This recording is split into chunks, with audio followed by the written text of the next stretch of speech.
बिहार विधानसभा चुनाव तो एनडीए गठबंधन ने जीत लिया है, लेकिन अभी तक मुख्यमंत्री के नाम का ऐलान नहीं हुआ है।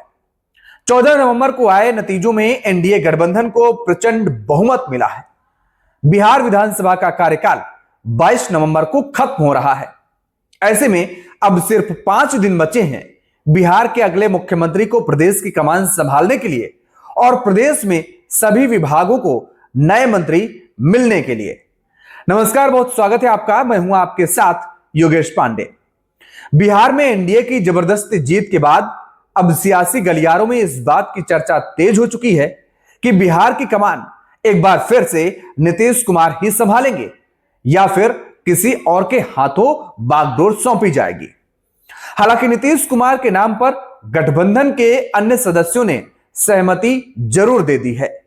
जेडीयू भी कह रही है कि बिहार में फिलहाल मुख्यमंत्री का पद खाली नहीं है, लेकिन बीजेपी ने अभी तक चुप्पी साध रखी है। बिहार में विधानसभा चुनाव के बाद चिराग पासवान जीत की बधाई देने नीतीश कुमार के आवास पर पहुंचे थे। उन्होंने मीडिया के साथ बातचीत में कहा कि वो चाहते हैं कि मुख्यमंत्री नीतीश कुमार ही बने। चुनाव भी नीतीश कुमार की सुशासन वाली छवि पर ही लड़ा गया है। आपको याद होगा कि बीजेपी नेताओं ने नीतीश कुमार को मुख्यमंत्री के तौर पर प्रोजेक्ट नहीं किया था। खुद अमित शाह ने कहा था कि सीएम का फैसला हम कैसे कर सकते हैं, बिहार के जीते हुए विधायक तय करेंगे कि उनका नेता कौन होगा। बाद में बीजेपी नेताओं ने कहा कि यह चुनाव नीतीश कुमार की अगुवाई में ही लड़ा जा रहा है, जिसका लाभ भी एनडीए को चुनाव में मिला। लेकिन फिर अब सवाल उठता है कि आखिर पेंच फंसता कहां नजर आ रहा है फिर। तो दरअसल चिराग पासवान एनडीए के मजबूत नेता बनकर इस विधानसभा चुनाव में उभरे हैं। उनकी पार्टी के 19 विधायक चुने गए हैं। वो चाहते हैं कि मुख्यमंत्री नीतीश कुमार बने, जैसा कि उन्होंने कहा भी। जेडीयू के पास भी 85 विधायक हैं। हिंदुस्तान आवाम मोर्चा सेकुलर के नेता जीतन राम मांझी नीतीश कुमार के पुराने मित्र रहे हैं। उनका भी समर्थन नीतीश कुमार को मिला है। राष्ट्रीय लोक मोर्चा के नेता उपेंद्र कुशवाहा की पार्टी से 4 विधायक इस चुनाव में चुने गए हैं। वह खुद नीतीश कुमार को मुख्यमंत्री बनाने की वकालत पहले भी कर चुके हैं। तो अब पेंच बीजेपी के पास फंसा हुआ नजर आ रहा है, यानी ये बॉल बीजेपी के पाले में नजर आ रही है। बीजेपी को अब तय करना है कि नीतीश कुमार ही सीएम होंगे या किसी अन्य चेहरे पर विचार किया जा सकता है। हालांकि सियासी हलकों में चर्चा है कि बिहार में मुख्यमंत्री पद पर नीतीश कुमार ही बन सकते हैं।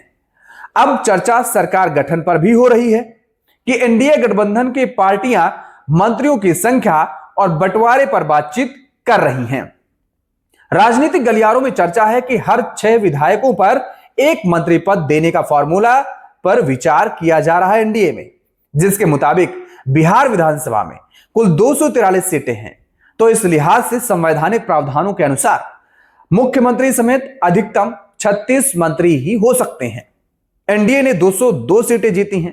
BJP 89 seat, JDU 85 seat, LJP Ramvilas 19 seat, Hindustan Awam Morcha 5 seat और आरएलएम 4 सीटें।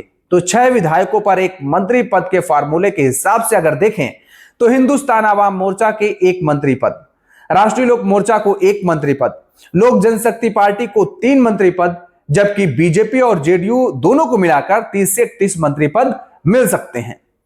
लेकिन इन सब के बीच उप मुख्यमंत्री के पद पर भी विचार किया जा रहा है, क्योंकि पिछली सरकार में बीजेपी के सम्राट चौधरी और विजय कुमार सिन्हा उप मुख्यमंत्री थे। उस सरकार में कुल 36 मंत्री थे। बीजेपी के 21, जेडीयू के 13, हिंदुस्तान आवाम मोर्चा का 1 और 1 निर्दलीय। ऐसे में माना जा रहा है कि एक बार फिर 2 डिप्टी सीएम हो सकते हैं और नीतीश कुमार यदि मुख्यमंत्री बनते हैं तो बीजेपी स्पीकर का पद चाहेगी।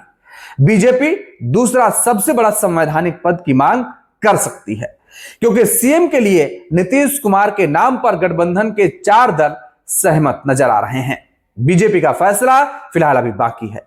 मंत्रिमंडल में नए और पुराने दोनों चेहरों को जगह दी जा सकती है। मौजूदा विधानसभा का कार्यकाल 22 नवंबर को खत्म हो रहा है और ऐसे में माना जा रहा है कि 20 नवंबर को गांधी मैदान में शपथ ग्रहण समारोह का आयोजन किया जा सकता है, जिसमें मुख्यमंत्री, उप मुख्यमंत्री और मंत्री पद की शपथ दिलाई जा सकती है विधायकों को। बहरहाल आपकी प्रतिक्रिया क्या है, कमेंट बॉक्स में जरूर बताएं।